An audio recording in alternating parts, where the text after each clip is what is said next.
Chapter 7 On Harker's Rock. There were 12 people on Harker's Rock. Daniel Donovan was with Mrs. Dawson and her children, and there were 8 other people near them. The wreck of the Forfarshire was behind them, between them and the lighthouse. They were nearly dead with wet and cold. Every 2 minutes, white water fell on them. Daniel had lost his coat, and the wind cut through his thin shirt like a knife. His hands and legs were red with blood. Mrs. Dawson was crying, and sat with her arms around her 2 small children. Mr. Robb prayed in a loud voice without stopping. Thomas Buchanan and the other men sat together, too cold to move. One man had a broken leg.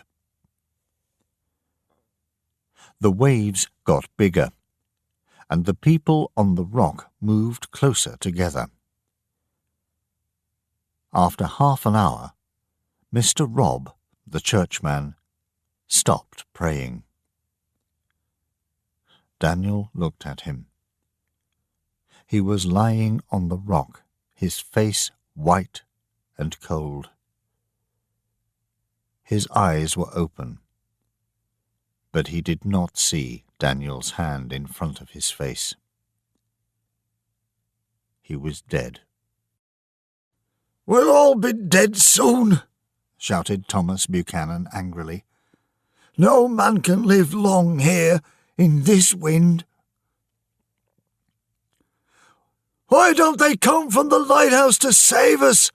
shouted James Kelly. The lighthouse! Daniel remembered it suddenly. "We must wave to it," he shouted. "They can't see us here.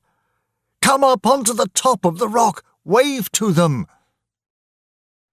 Daniel and James Kelly climbed to the top of the rock. But at first, the others did not move. They were too cold, too tired, too frightened. Thomas Buchanan had to hit them and push them to the top of the rock. The wind was very strong there, so it was difficult to stand. They held onto the rock and shouted and waved at the lighthouse as hard as they could. No one answered.